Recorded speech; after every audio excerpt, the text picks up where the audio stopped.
Buenas tardes, bienvenidos una semana más a actividades paralelas en el canal de YouTube y en el canal de Zoom, si están ustedes ahora en directo, de AUPEX. Y hoy lo hacemos para presentarles una obra maravillosa con la que ya tenemos aquí también a su autor, a Manuel López Gallego, a quien le damos pues primero las buenas tardes y el agradecimiento por estar aquí acompañándonos. Manuel, buenas tardes. Buenas tardes, Antonio. No, el placer es mío.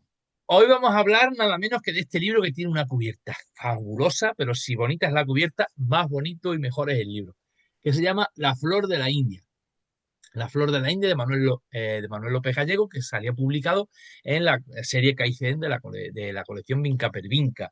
Manuel López Gallego, bueno, es un autor ya consagrado, un autor que tiene ya un gran bagaje. Digamos, podríamos decir que es quizás el autor en Extremadura que mejor le tiene cogido el tempo a la novela juvenil. En la editora regional ya había publicado con anterioridad a La Flor de la India, Viento Azul en Tigres de Papel y también El Río del Lobo en la colección de Viajeros y Estables. Pero bueno, el currículum de Manuel es amplísimo, con libros de relatos, con libros juveniles, con un montón de premios, que si me pusiera ahora mismo aquí a decirlos todos, pues se nos iba hasta ahora solamente en hacer un recorrido por todo su gran bagaje bibliográfico, y creo que a ustedes lo que les interesa es que hoy les contemos y les hablemos de La Flor de la India, que es para lo que nos hemos reunido aquí esta tarde en la última ya de este semestre de actividades paralelas. Manuel, La Flor de la India es un libro delicioso en el sentido de que recoges todo ese espíritu de lo que es la novela de aventuras. No tiene por qué ser juvenil, porque este es un libro que lo puede leer, a ver, quiero decir que es un libro dedicado lo puede leer la gente joven, pero lo puede leer cualquiera, porque es una de esas novelas de aventuras tan maravillosas, ¿no? Que había en el siglo XIX, en el que el protagonista no es un superhéroe, sino es una persona normal y corriente a la que le van pasando multitud de peripecias y las va resolviendo como buenamente puede, muchas veces también con ingenio, o con ingenio, casi todo siempre con ingenio. ¿Qué nos puedes contar, Manuel, de La Flor de la India? Bueno, pues ha sido un intento de eso que tú dices, un homenaje a aquellas novelas del siglo XIX que los lectores por lo menos de mi generación, tú eres más joven, pero los de mi generación, no accedimos a la literatura juvenil como se entiende hoy, libros pues específicamente hechos para esa parcela de edad de entre 11 y 15 años, sino que pues nos teníamos que apañar y buscar libros, novelas que eran de nuestro gusto. Y yo creo que la mayoría pues leíamos esas novelas de aventuras, esos clásicos de Julio Verne, de Salgari, de Stevenson, en el siglo XIX, que en realidad no tuvieron escritas, no se escribieron específicamente para jóvenes, ni mucho menos, estaban escritas para adultos, pero que los jóvenes se adueñaron de ese tipo de literatura. Bueno, así empezamos, aprendimos como lectores en nuestra adolescencia y me apetecía escribir algo sí, que sirviera como homenaje a aquellos narradores del siglo XIX, y he intentado construir una historia pues de aventuras, que tuviera relación con aquel tipo de novelas. Ya bien seguro es que lo has conseguido y con creces, porque La Flor de la India, voy a leer un poco lo que aparece atrás en la sinopsis para que ustedes se pongan en situación. Dice, Germán, un estudiante de la Universidad de Sevilla, recibe el encargo de viajar a la India para realizar estudios en un jardín botánico. En el trayecto en barco entabla amistad con Jenkins, un profesor inglés, que va en busca de experiencias que le sirven de inspiración para escribir un libro. Eso llama mucho la atención de Germán, que ignora que a veces detrás de la escritura de un libro se esconden muchos peligros. En este caso se esconden, bueno, infinidad de peligros, pero también de ambientación. ¿Cómo lo hiciste para poder colocar al lector llevarlo de la mano a una época en concreto, que es esa India en la que justo cuando se acaban de ir los ingleses y están antes de que arranque la guerra civil, que por desgracia surgió luego una vez allí después de la descolonización. Bueno, esa yo diría que es una de las etapas más atractivas de la escritura de un libro, la etapa de documentación, cuando puede ser, pues, documentarte sobre los gustos de los personajes o sobre sus manías o sobre el lugar y el momento en el que se desarrolla.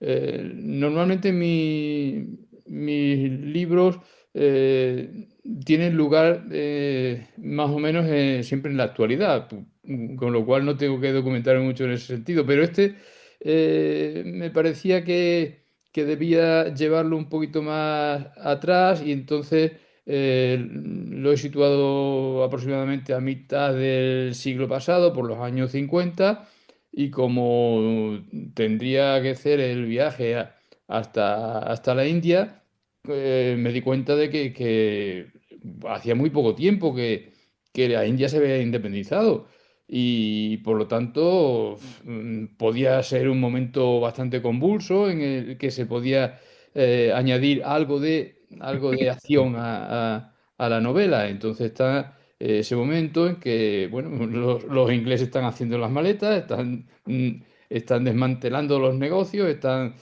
para marcharse. Seguramente muchos se quedarían con lo que tuvieron entre manos. En fin, en ese ambiente es donde yo he querido ubicar la novela y bueno, pues sí, me ha llevado un tiempo incluso ver el trayecto que seguían los ingleses, cómo construyeron el canal de Suez específicamente para acortar el viaje en barco hasta llegar a su joya de la corona, que era la India, y las construcciones que tienen allí hechas en el mismo Bombay donde se llega. Y ya, claro, los habitantes de la India ya han cambiado los nombres que le pusieron los ingleses. Inglés. Ya Bombay ya no se llama Bombay, se llama Mumbai, etcétera, ¿no? Y ese ha sido el motivo. El ubicarlo en una época, pues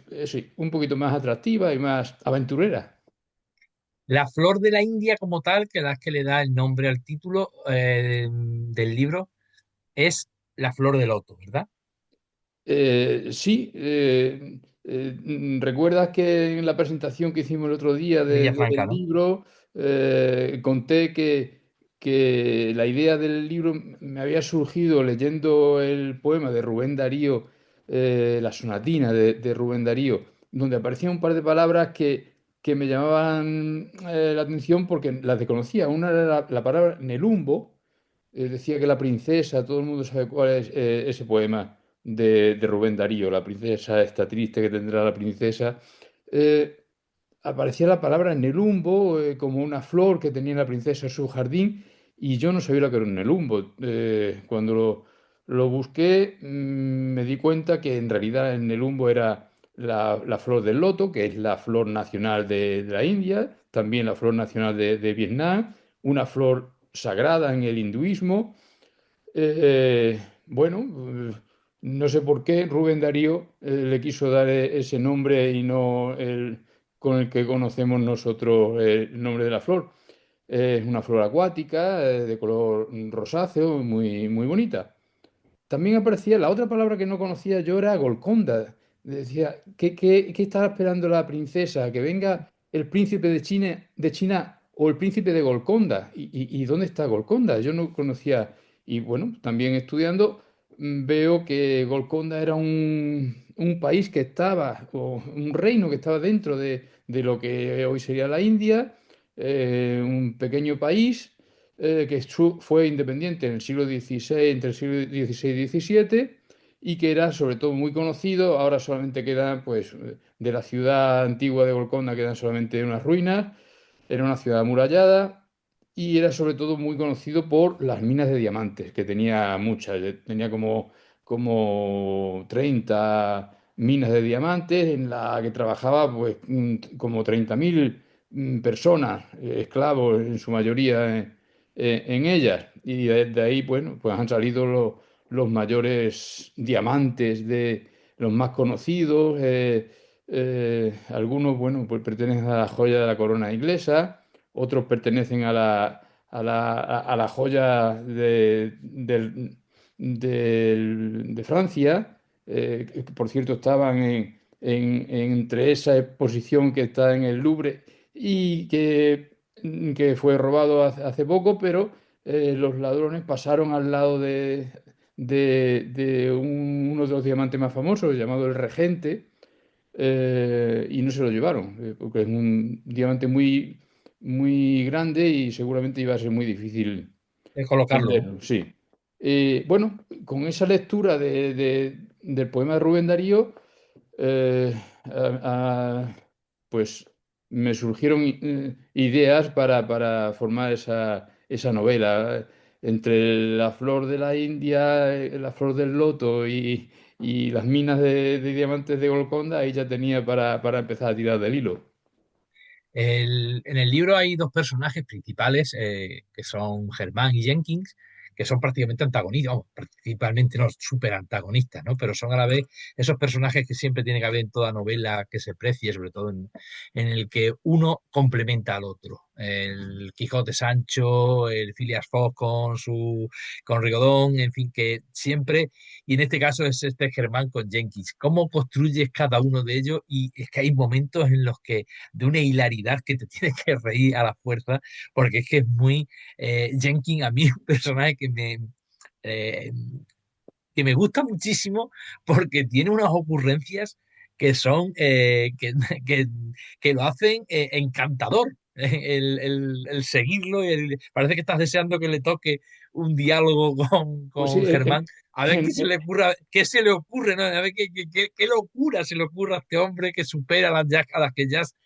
ha hecho en anteriores capítulos, ¿no? sí, es un recurso que normalmente sale bien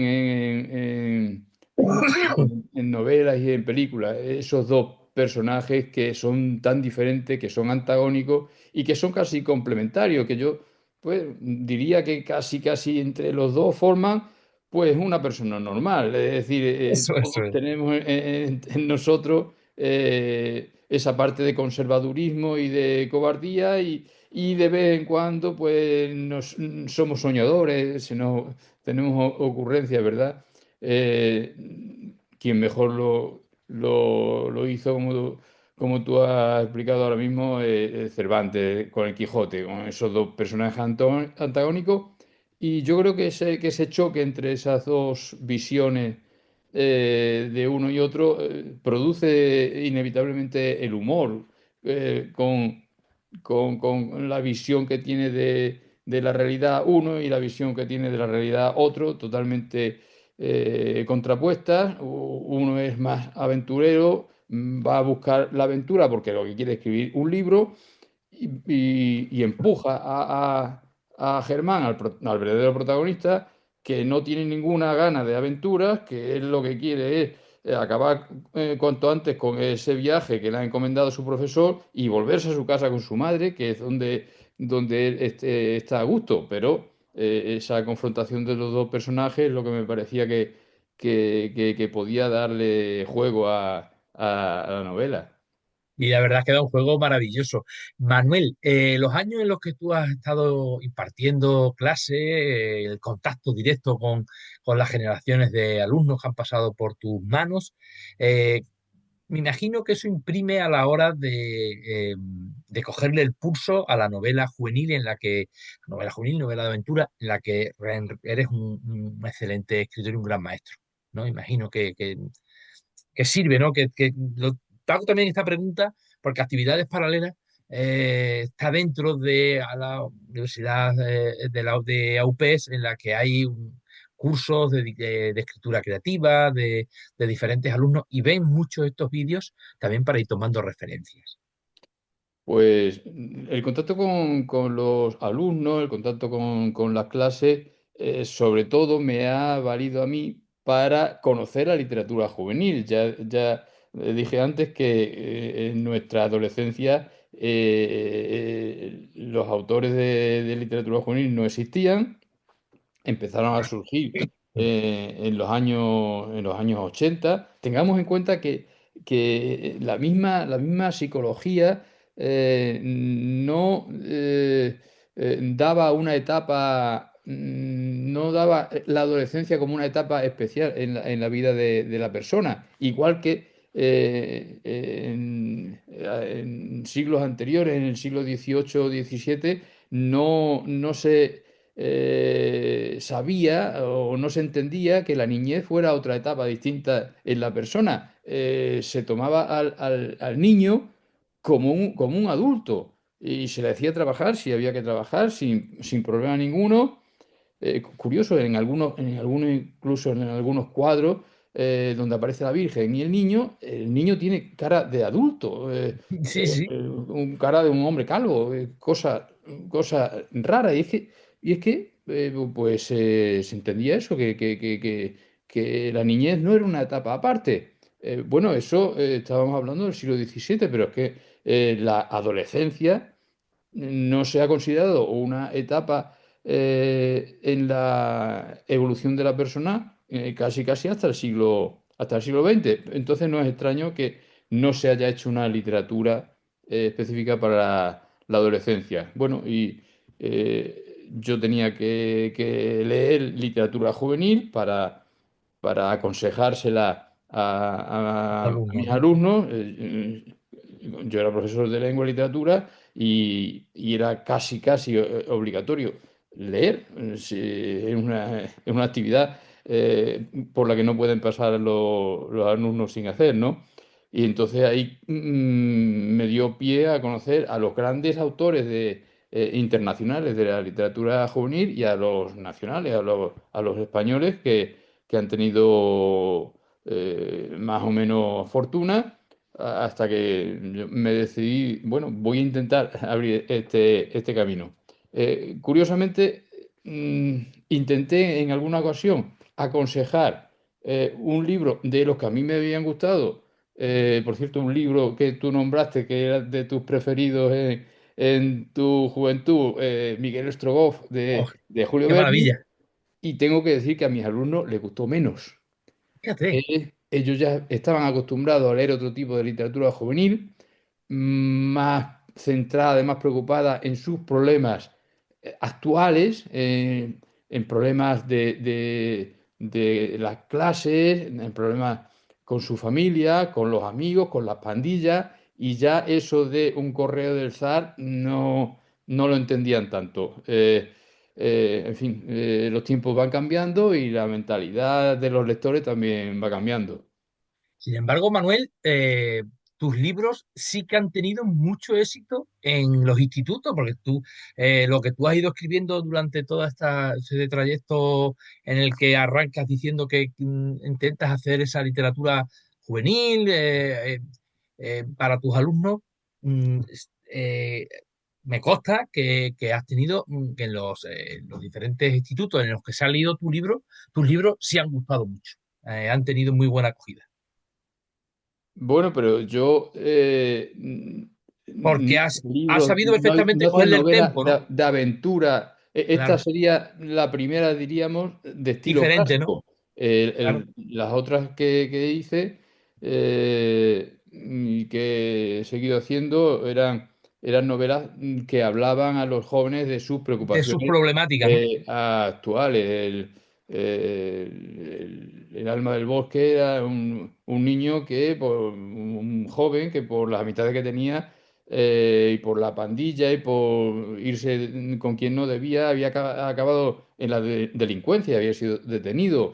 Entonces, son cosas con las que un muchacho de ahora mismo puede encontrarse Identificarse, ¿no? Claro. a ellos les cuesta Situación. menos trabajo ponerse en el lugar y, en fin, las historias han sido, sí, centradas en la actualidad, o el final del camino era una niña que iba con su padre huyendo en una autocaravana, huyendo, no se sabe de qué, pero continuamente yendo por toda Europa, de país en país, porque por miedo a que los cojan. Y algo habrá pasado, ¿sabes lo que te quiero decir? Y Sí, que sí, sí, sí. no, que son problemas de De ellos su pueden tiempo. Claro, encontrarse en la actualidad en sí, lo que, su día a claro, día. efectivamente es lo que tú comentabas, ¿no? Que el lector de ahora está más identificado con los problemas de su tiempo y no Sí, como hablábamos, ¿no? De ese Miguel Estrogoz o la Calavera sí. Española de Salgari, en fin, cosas que a lo mejor es verdad que a los muchachos de ahora pues les puede sonar un poco como, no sé, si nosotros cuando nos mandaban a leer a Gonzalo de Berceo, ¿no? Claro. Un Pero poco fíjate como que muy cuando antiguo, ¿no? nosotros leíamos eso, No, historias ambientadas en el siglo XIX y las y nos gustaba. aceptábamos perfectamente. Ujú. Tú decías que casi de las primeras que leíste fue esa, Miguel Miguel Estrogó. Estrogoz. Yo el primero que leí fue Tarzán, en un lugar, eso era una historia muy, muy atractiva, pero un lugar muy, muy lejano, o Huckleberry Finn, Mm, pero Tom Sawyer, efectivamente. te hacían soñar con Viajar. otro- Lo que hacía era nosotros que hemos viajado menos que estas generaciones, yo creo que viajábamos a través de los libros. Sí, sí, sí, sí, sí, Yo- indudablemente. Indudablemente. Y también yo creo que una cosa que influyó también mucho y que los más jóvenes no lo han tenido es que nosotros, por ejemplo, los dibujos animados de nuestra época eran dibujos animados en los que había era muchas adaptaciones de libros de aventura hechos después, La Vuelta al Mundo de Julio Verne, Sí, D'Artagnan, o sea, había un montón de libros Heidi mismo, que había sido un libro también, en fin, era pero no deja de ser también una novela de Julián. Marco también había sido... Marco había sido libro y que los adaptaban a los dibujos. Don Quijote, que yo me acuerdo, no hace mucho me ha salido a mí en redes sociales un recuerdo de que tal día como hoy, de 1979, se estrenaba Don Quijote. Y dije, coño, en el año 79, tan chico era yo cuando se estrenó. Yo me acuerdo perfectamente hasta de la sintonía de Don Quijote, los molinos, y era una maravilla. Qué lástima que eso hoy se haya perdido. Yo creo que eso también ha influido en que ellos echen en falta a lo mejor pues, ese referente que nosotros tuvimos para esa literatura de aventura y que yo agradezco tanto que tú hayas hecho en este La Flor de la India, que estoy convencido que les va a encantar, porque van a descubrir también que se puede ser, que se puede hacer cosas muy chulas y divertidas sin necesidad de tener una varita mágica o sin necesidad de tener un superpoder y una capa, ni nada de eso, sino simplemente pues lo que te pasa en tu vida día a día, ¿no? Es tener que desarrollar el ingenio para salir muchas veces cuando nos pasa cualquier cosa no te queda más remedio que ser un poco ingenioso para poder salir a lo mejor donde te vas metiendo, si te estás metiendo en un jardín, en este Bueno, caso en un jardín de la India. este libro puede ser eso, una prueba para ver cómo aceptan los lectores actuales Ese tipo de novela. este tipo de novelas, alejadas un poquito de su día a día, que no tienen que ver con problemas escolares ni amorosos ni nada, porque ahí no hay nada por el estilo. Y además, también el personaje principal, el protagonista, es un poco mayor que ellos.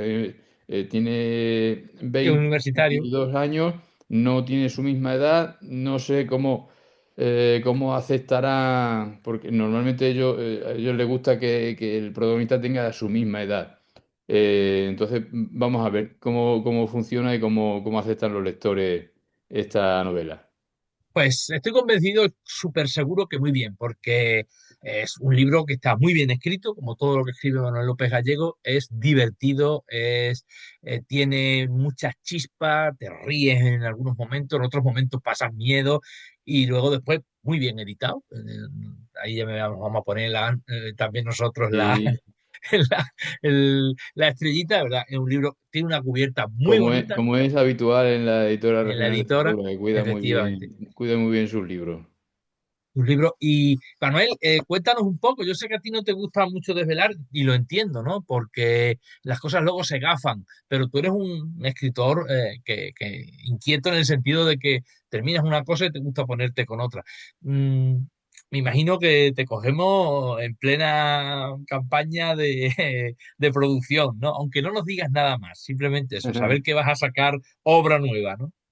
Pues fíjate, llevaba varios años, porque la primera novela juvenil que escribí fue en 2006, va el año que viene a 20 años de ella, y he estado ahí mucho tiempo dedicado a la novela juvenil en cuerpo y alma. Y ahora me he encontrado con esta, con La Flor de la India, que ha ido a una colección de la editorial regional que le venía perfectamente Perfecta. al pie, para calzarlo estupendamente, porque está indicado para lectores ya un poco mayores, digamos a Ujú. medio camino entre adolescente y ya lo que es un lector adulto. Bueno, de alguna forma también a mí me está sirviendo para dar el salto, un salto que ya tenía ganas de hacer a la novela para adultos. Llevaba ya mucho tiempo con la novela de adolescente, bueno, uno llega ya a un momento que dice, vamos a Sí, probar con novela de vamos a adultos, probar. a ver si eres capaz de hacerlo, porque todo lo que había escrito anteriormente para adultos eran libros de viaje y cuentos, y no había experimentado nunca lo que era escribir una novela para adultos, y a ver cómo la reciben los adultos. Entonces, en eso estoy. Pues la verdad es que bueno, estoy convencidísimo de que lo van a recibir muy bien. Digo, has tenido, fíjate tú, has sido un escritor que en el catálogo de la editora has tenido esa suerte, pero a la misma vez también esa responsabilidad de tener que estar en colecciones o de tener, o casi que iniciar colecciones o estar en los primeros números de distintas colecciones que eran apuestas, ¿no? Por cambiar un poco, decir, a ver, que en Tigres de Papel, con Viento Azul, que cuando arranca la colección, creo que en 2015 o por ahí, quiero recordar, 2016, que arrancó en la colección de Tigres de Papel, Quizá en con Viajero y Estable, el primer libro que se publicó de esa colección fue uno de Beatriz Osés. sí, el eh, misterio del gato negro. de, y a mí me encantó. Y me encantó la colección cuando la vi con ese colorido, esas ilustraciones. Digo, yo quiero estar ahí también. Quiero estar. Y bueno, a eso me dediqué, escribir un cuento, el más infantil de los De los que que has escrito tú, ¿no? he escrito. Ujú. Curiosamente, en la editorial regional he publicado el libro más infantil y el libro más para mayores hasta este Hasta el momento. momento. Y Y luego también en Viajero y Estable, que también estaba recién empezar con El Río del Lobo. sí, sí, quizás sí. Quizás Alonso de la Torre lo había Sí, ido Alonso había hecho La mencionando. Frontera que nunca existió y no sé si Sí. el de Ana Olivera va antes que el tuyo o estaréis ahí a la par Lo con malo el de de leer al un otro libro lado, es que tiene ganas también de entrar en esa colección, ¿no? Por aquella época a mí me gustaba mucho la literatura de viajes, leía muchos libros de viaje, ahora ya no tanto, ya, bueno, todo va cambiando en la vida, ¿no? en la vida de un lector también, y ahora no tengo tanta afición por eso, por ese tipo de libros. Y bueno, lógicamente cuando te gusta un género, pues tú también intentas, por lo menos a mí me ocurre, aunque he leído a personas, no, yo solamente leo novela, pero escribo poesía. Es algo que me cuesta Que trabajo te chocan creerlo. un poco, ¿no? Sí. Pero a mí, si leo un tipo de libro, lo que me apetece es intentarlo yo, a ver qué tal. Y bueno, pues ahí me parece que la colección Tigres de Papel está muy bien conseguida, aparte que está ilustrada y está muy bien. Y tiene Luego mucho tuve la suerte de éxito. encontrar una buena ilustradora que hizo que el libro quedara muy bien. Y la verdad es que es una colección muy bonita, una colección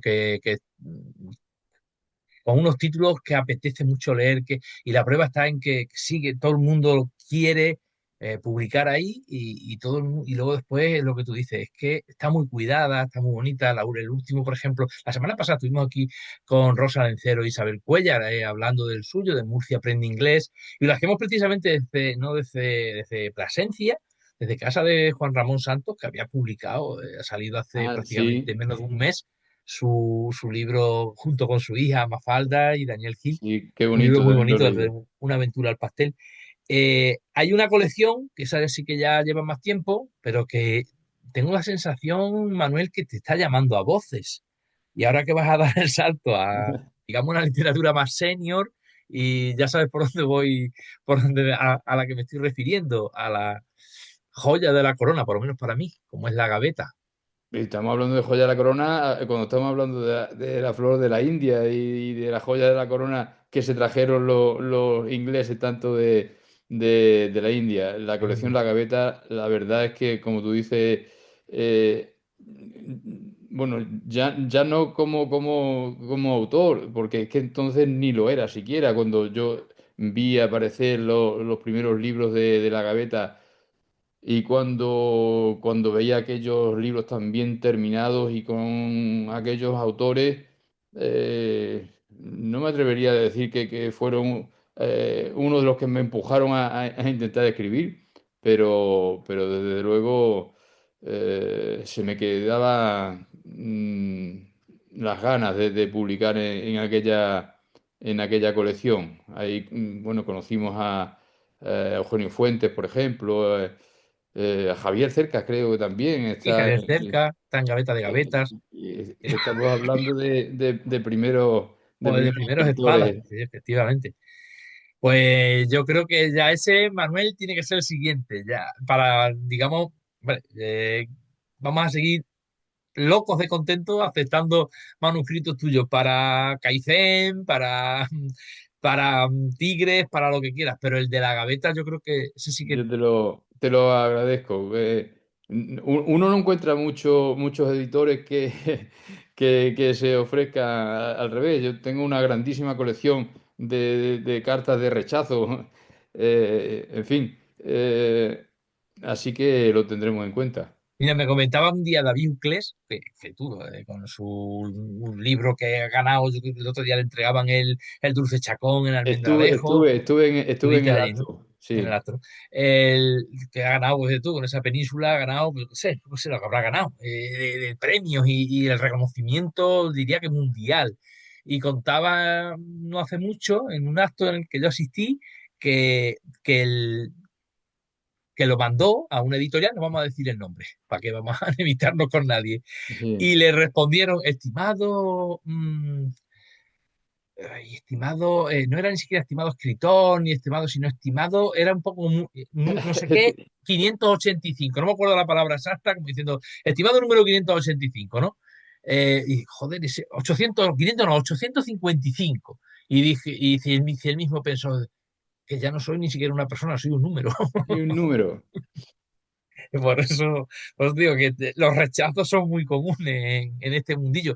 Y está bien que la gente lo sepa y que se lo Lo, digamos, que se lo digáis escritores ya consagrados, porque mucha gente se piensa que un rechazo es ya te vienes abajo, que ya no vas a... No, no, el rechazo muchas veces, a ver, el rechazo hecho con el rechazo educación, te hunde, pero lo bueno en mi caso es que me hunde 2 días. Y eso al es, tercero, pues te tiene que servir, efectivamente, te tiene que servir para decir, bueno, pues algo estoy haciendo mal. Voy a intentar a ver por dónde, siempre que no sea rechazo, de directamente decirte no o no contestarte. Pero cuando se te contesta y si te dan a lo mejor algunas veces que nosotros, por ejemplo, si lo hacemos en la editora, que le das pautas al escritor diciéndole, pues mira, te has equivocado, lo mismo esto deberías de corregirlo, deberías de mejorar en este aspecto, en el otro.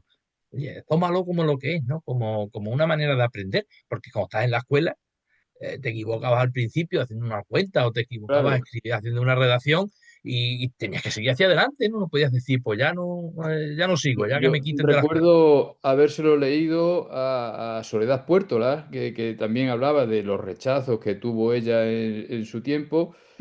Y dice, bueno, cuando me rechazaron aquella novela, pues escribí otra y otra y otra, y a la sexta Ya la ya me aceptaron. hicieron caso. Digo, bueno, pues si esta mujer que es académica de la lengua le ha ocurrido esto, ¿por qué no voy a hacerlo yo? Entonces, Claro. pues yo creo que no queda otra salida. Cuando te rechazan, o llamas a otra puerta o sigues intentándolo, no queda otra.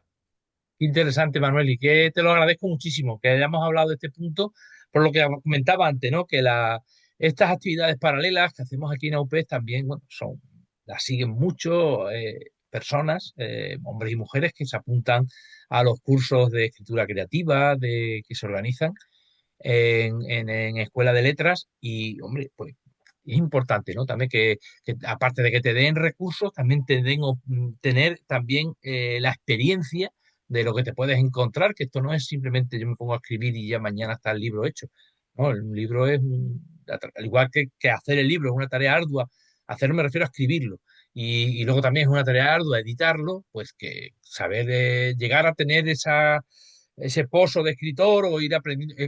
Al final escribir no es también entre comillas, un oficio, ¿no? Requiere también de ir aprendiendo y de ir puliéndote. No escribes lo mismo cuando empiezas como cuando ya llevas un bagaje y unos años. Eso Claro. es indudable, como montar bicicleta o como practicar el tenis, cualquier cosa. Tú no le das a la pelota igual el primer día que cuando ya llevas un montón de tiempo entrenando. No, al principio, claro, intenta escribir de una forma, intenta hacer un estilo recargado para que se vea, Sí, sí, sí, note que hay ahí un lo que yo sé, escritor. ¿no?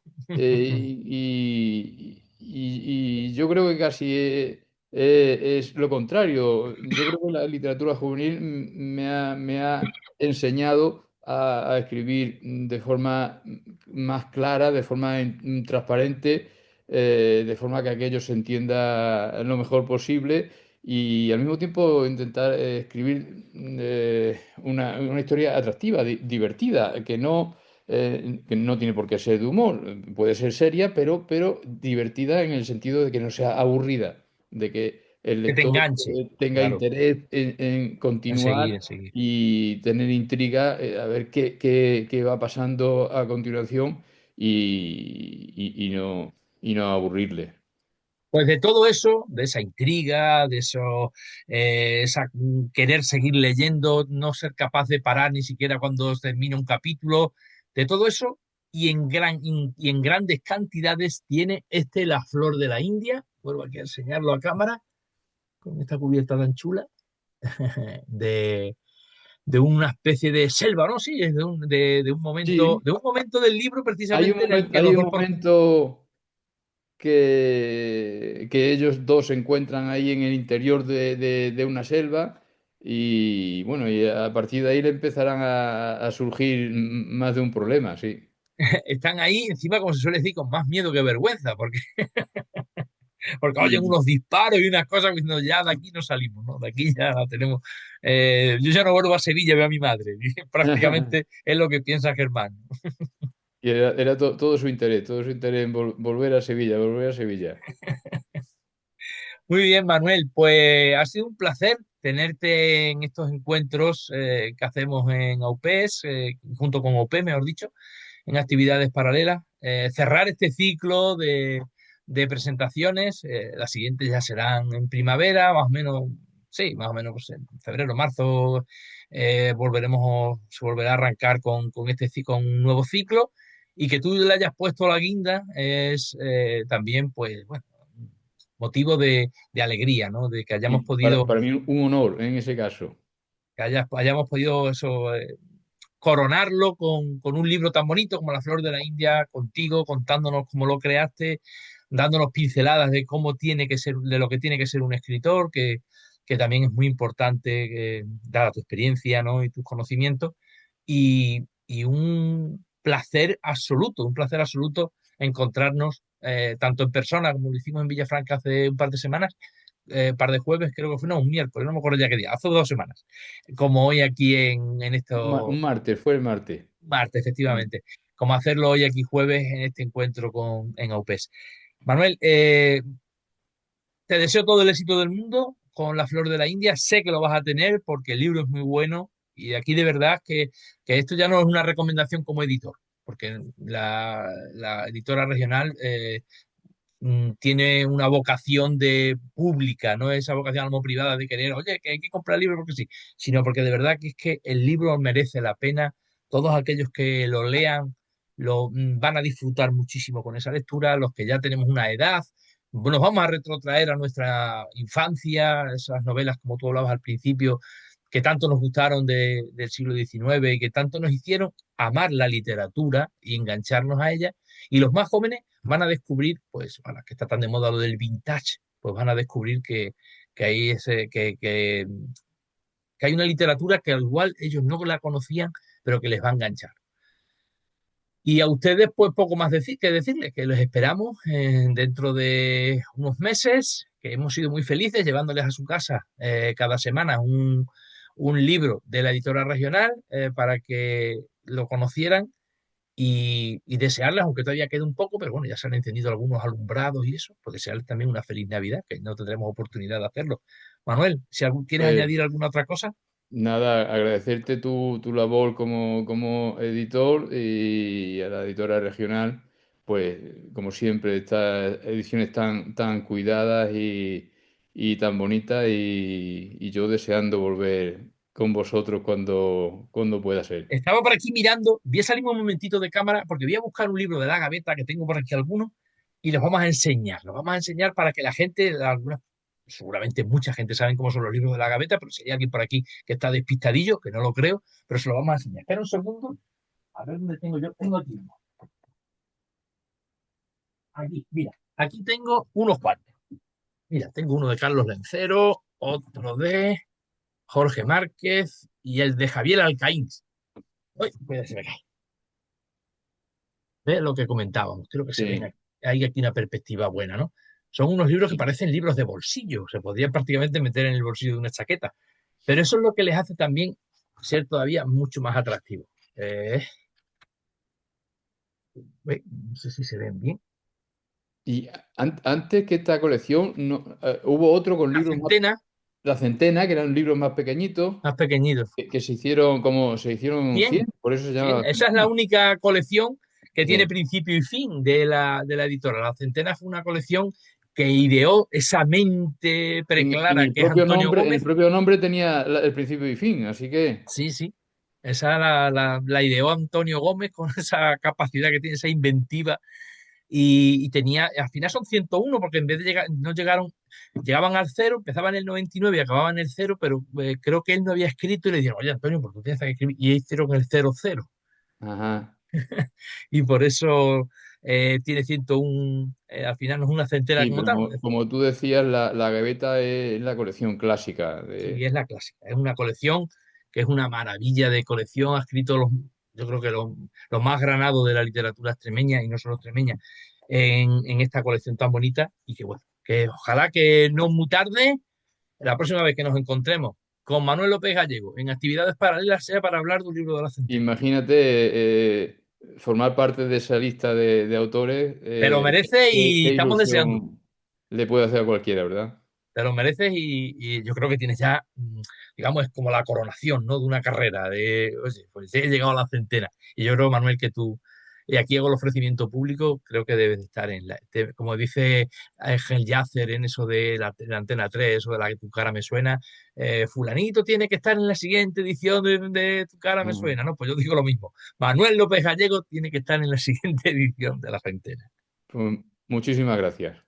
Muy bien, pues nada, un abrazo muy fuerte a todos, lo dicho, y nada, desearles lo mejor y que sean muy felices.